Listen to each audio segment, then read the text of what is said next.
Hi Pisces! Welcome po sa ating channel at ito ang inyong daily Gabay Tarot reading for October 13, 2024. Please be reminded kung naka-resonate kayo, comment down. Kung hindi kayo naka-resonate, ibigay niyo po sa iba kasi channel reading po ito. This is for you Pisces ngayong October 13, 2024.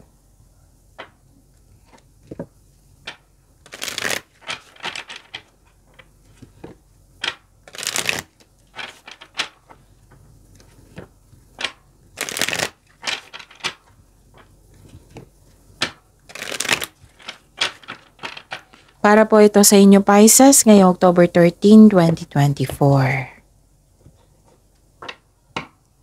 Okay. Maraming salamat po sa inyong patuloy na suporta at maraming salamat din po sa mga hindi nag-skip ng ads. Gamitin ang reading na ito bilang gabay lamang sa mga hindi pa nag-subscribe, subscribe na po kayo at click bell notification para malaman nyo na may bago tayong video. Para sa mga gustong magpa-reading po, may lumabas dyan sa screen nyo ngayon. Panoorin nyo po at sundin ang instruction. Calling the attention sa mga suki ko dito na Pisces, open na po inyong Monthly Gabay Tarot reading for October 2024. May 6 months from now reading tayo at love life reading po. So message me Pisces for schedule. Maraming salamat po.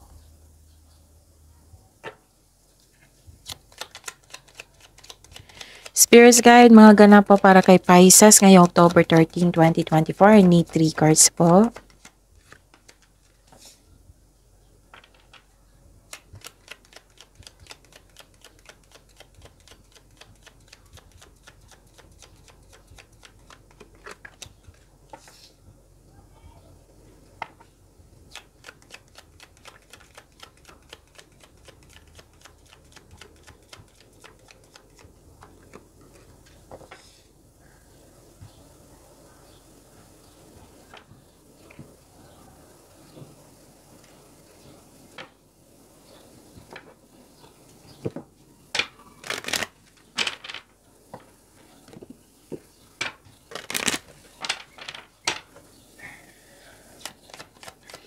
Spirits Guide, message po para kay Pisces ngayong October 13, 2024. I need 2 cards po.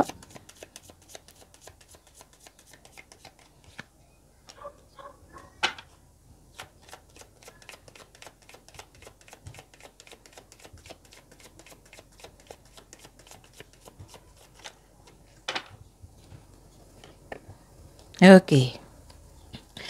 Pisces. Ngayong October 13, 2024, parang may gagawa ka or pipili ka ng pipili ka? Oo, parang may desisyon dito na nahihirapan ka kasi may sacrifice and you felt guilty. Pwede din nabibigatan ka, nagkaroon ng burden. Nakikita ko rin dito na may anong tawag dito? May tao na masama ang intensyon sa iyo. Kung sa career and money to, this is rivalry, tuso, mandaraya. Kung sa buhay pag-ibig ito, may third party concern, may nagsisinungaling, may nanloko. Pwede din temptation, seduction, andyan. So, at the end of the day, may happiness ako nakikita dito kasi may success. Yes, may victory, mahigit pa ito sa success. And nakita ko rin dito, may nalaman kayong katotohanan, may positive outcome, and you are happy here. May joy and happiness ako nakita dito. So claim this success and happiness, okay? Discover your courage. And cheer up, live in the moment. Spirits Guide, energy po ni Pisces ngayong October 13, 2024.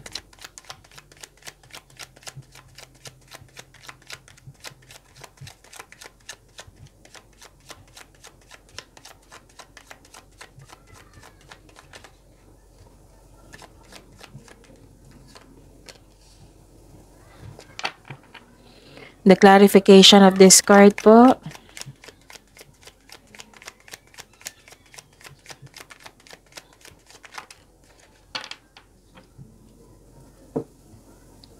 Okay. Para Sa mga may oras dyan ha, Pisces, kung may oras kayo, kung gusto nyo po, panoorin nyo po ang last 4 days Kabay Tarot reading ngayong October 13, 2024. What I meant is panoorin niyo po yung last 4 days Kabay Tarot reading. For example, napanood niyo ito ngayong October 13, 2024. Panoorin niyo po yung October 12, 11, 10, 9. Kung may nakita kayo or narinig kayong repeating message, kailangan niyo po iyan bigyan ng atensyon. Kung maaari po, bigyan niyo po ng solusyon at aksyon. Remember, Pisces, at the end of the day, alam mo na ikaw lang ang taong may kakayahan at responsable na gumawa ng sarili mong katotohanan at kinabukasan. Okay.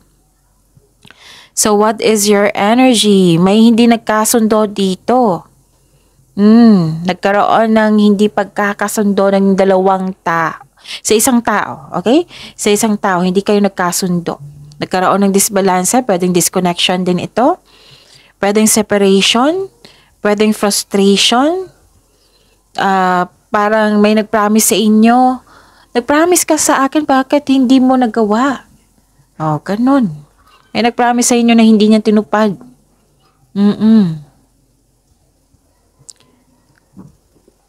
Okay, nakita ko dito na yung sabi ko kanina, nalito ka sa paggawa ng desisyon, nahihirapan ka. Pwede din na may concern kayo sa isang tao na nagkaroon kayo ng hindi pagkakasundo.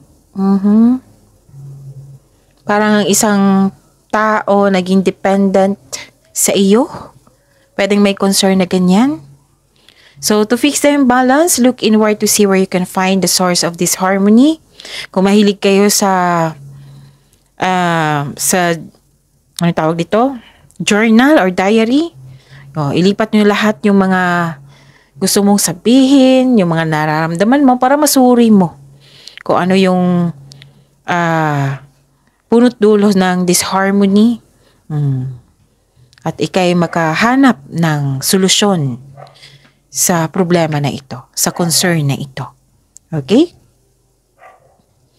Ano pa? Nakikita ko rin dito na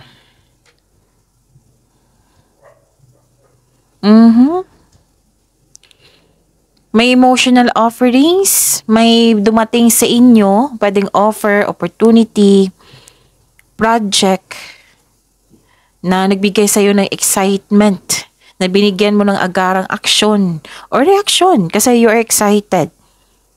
But may natanggap kayong support dito. May natanggap kayong support.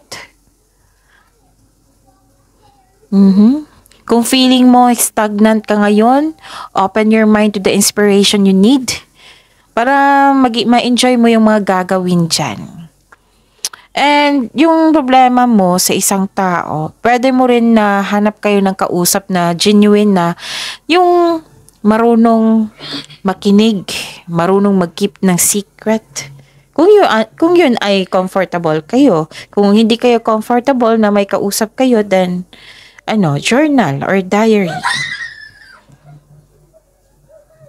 Okay, pasensya na po sa ingay. Kasi may bata dito. Okay, so yun.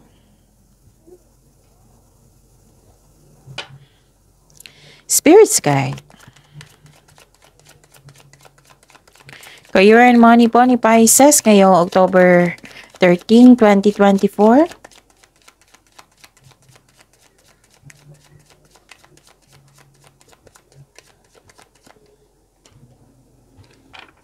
And the clarification of this card po. Career and money niyo po ito, Pisces.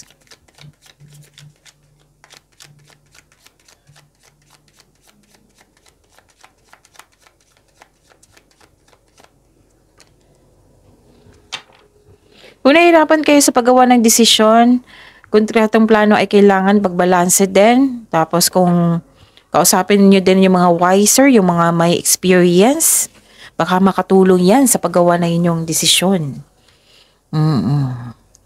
Okay? Ano pa? Nakikita ko dito sa career and money nyo, may fear of change ako nakita dito.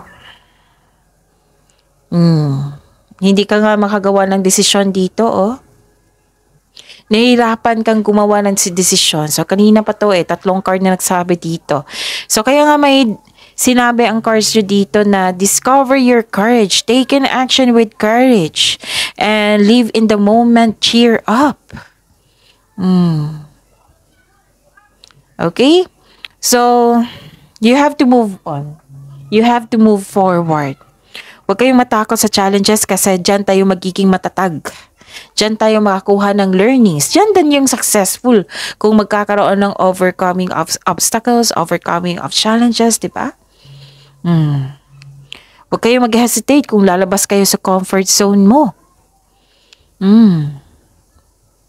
Kung hindi kayo sigurado sa inyong plano, hindi po yan konkretong plano. So make it sure makagawa kayo ng wastong plano, konkretong plano po para mawala itong doubt na ito and hesitation. Okay? Ano pa?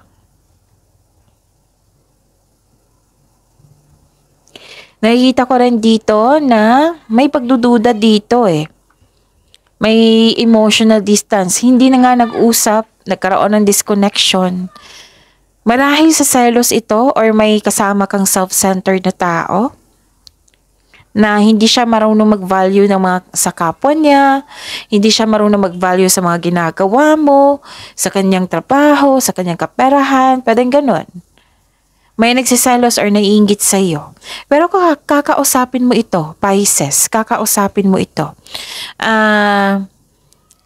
Okay, this card may be asking you na mag-open up ka sa taong may issue sa iyo without worrying about being rejected or judged.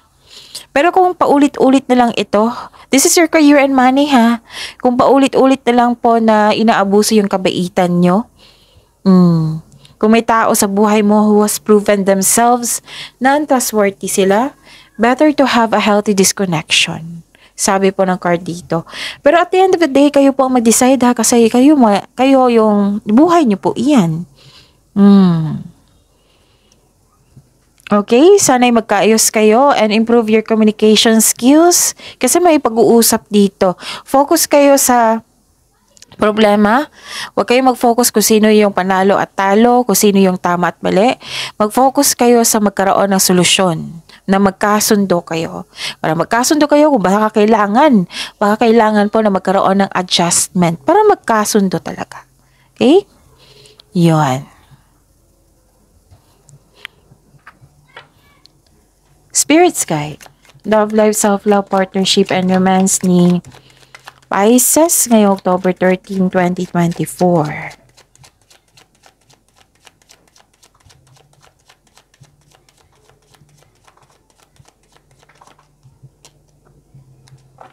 And the clarification of this card po,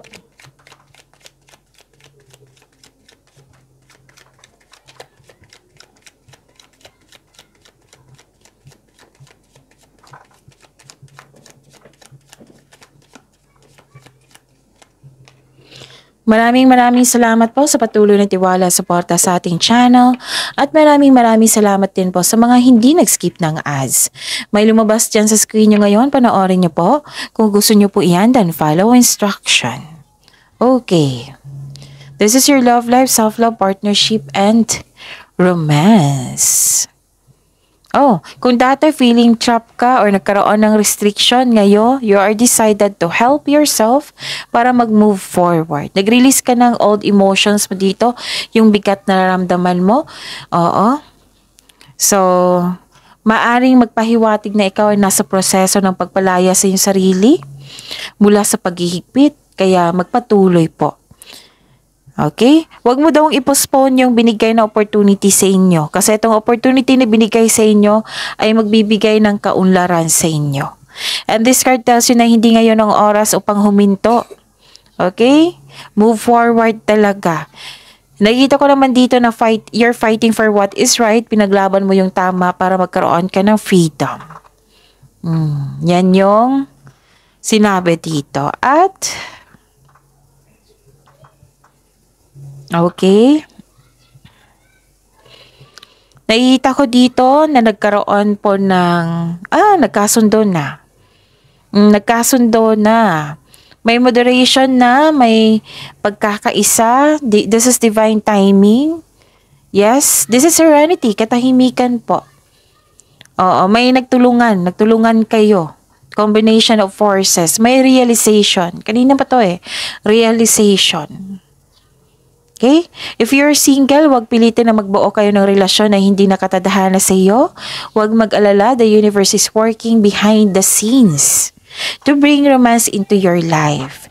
So, trust the divine timing. May tao talaga na katadhana sa iyo, Pisces. Sa mga may relasyon sa buhay mag-asawa, may emotional intense na mangyayari. Ang taas ng trust level nyo sa isa't isa, this may lead to next level sa inyong relasyon, sa inyong connection. Nag-uusap kayo at nagkaayos. Pwede din may adventure kayo parang may outing kayo dito. And this is good kasi naging maganda ang yung energy na dito at the end of the day kasi naging optimism kayo.